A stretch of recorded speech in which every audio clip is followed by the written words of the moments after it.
When thou hearest the word knight, perchance thy mind wandereth to tales of Arthur's round table, or brave Lancelot breaking lances beneath the sun. Yet behind the gleaming steel and fair maiden's sighs there least a truth far more fearsome, more sacred, and soaked in blood. These were no mere figures of jest nor pageantry, but deadly men born of law, fire, and divine purpose, sworn not only to king and country, but to heaven's own throne. They bore the right to kill, to command, to love, and to die. From the thunder of a lance charge to the quiet prayer before battle's eve, the knight was the hand of order, chaos, and redemption. If thou seekest to know the deeper soul of knighthood, its wars, its prayers, its fall from grace, then tarry with us, brave soul. Like, subscribe, and join this sacred telling of the warrior's truth. When men speak of knights, most do conjure grand tales of gleaming helms and dragon banners, of Lancelot's bold charge and King Arthur's table most noble. Yet what the minstrels dare not sing, and what the whispers of shadowed cloisters do oft conceal, is that the knight was no mere teller of chivalric dreams. Nay, he was blood and iron wrapped in divine writ, a creature of battle, of oaths sworn not with ink but with steel, and a heart tethered to both heaven and war. The knight, in all his dreadful glory, stood as the blade of order, the mailed hand of both sovereign and saint. Not born by common cause, nor made through wealth alone, the knight was hewn by toil, tested by fire, and anointed by death itself. His soul bore the brand of duty, to protect, to conquer, and, when bidden, to kill. Aye, the license to kill. In this age of parchment and sword, when kings sat upon thrones not by the grace of coin, but by the edge of sharpened steel, the knight was given solemn right to spill blood. Not as a brigand, nor as a wrathful rogue, but as one ordained. Letters of protection and writs of retainer did grant him holy and lawful permission to draw steel, to strike, to slay. Be it in battle gainst heathen hosts, or upon a rebel's gate, he was shielded by seal and sanctified by crown. These sacred scrolls, kissed by nobles and cloaked in wax, gave him what no peasant could ever dream, to end life and face no gallows, to strike down the lawless and be not judged lawless himself. He was the arm of the king's justice, the shadow behind every banner, the thunder in every charge. His blade did not answer to judges in stone halls, but to oaths and to God. Within the lands of the Crusades, this right did grow even darker, more holy.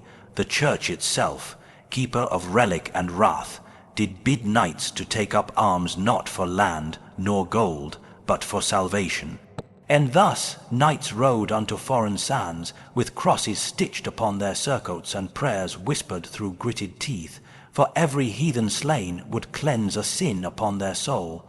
The sword became a vessel of absolution. What once was sin became sacrament, and blood spilled in battle became the very wine of redemption.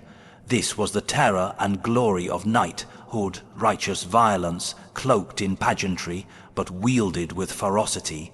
And yet no knight began his path with sword in hand. Nay, he was first a boy, barely of 7 winters, tasked to serve in halls not his own.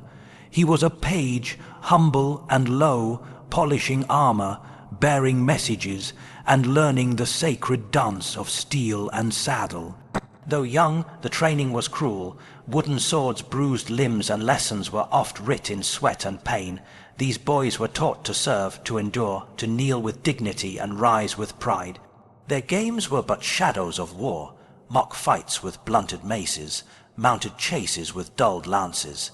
Even joy came with discipline, for to be a knight was not only to wield power, but to be worthy of it. And when the boy did reach 14 summers, he shed the skin of page and became squire. Then began the true trial, for now he rode beside his lord, not merely in training yards, but upon the field of war.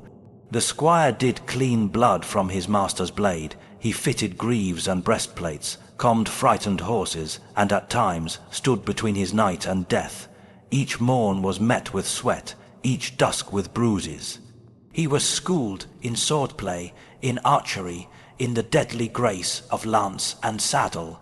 He learned not only how to kill, but when, and more so, he learned how to kneel before his Lord, before God, and before the ideals of chivalry that bound his soul to something greater. Then, when his worth was proven in war or deed, came the night of vigil. In a chapel dim with candlelight, the squire knelt, armor laid before him, and prayed. He did not sleep, for this night belonged to angels and judgment. At dawn he rose, washed, and clad in white, was dubbed with sword's kiss. He became a knight, not merely by steel, but by soul. The world saw him as champion, but in truth he was now a creature of duty. He owed his strength to King, to Christ, and to the covenant of chivalry. For to be a knight was not merely to fight, but to guard the meek, to right the unjust, to honor women, and to serve with both sword and prayer. Yet the field of battle was not the only place a knight must prove his worth. There were tournaments, grand games of blood and glory, where honor was won and death oft shadowed the cheers. Though painted as gallant sport, these contests were fierce trials. The melee, wherein bands of knights clashed in open fields, was no jest. Blades rang true, bones cracked, and the fallen were oft left in mud and blood. To win such a bout was to rise in name and fortune. To fall was to risk not only pride but breath. Tournaments were not mere display, but echoes of war, and though the church and kings did try to tame them with rules and rites, still did they oft end in slaughter. It was in these games that knights proved not only their skill, but their will, their readiness to die for pride, for land, for love. And yet, through all this blood and honor, the knight was ever a servant of the church.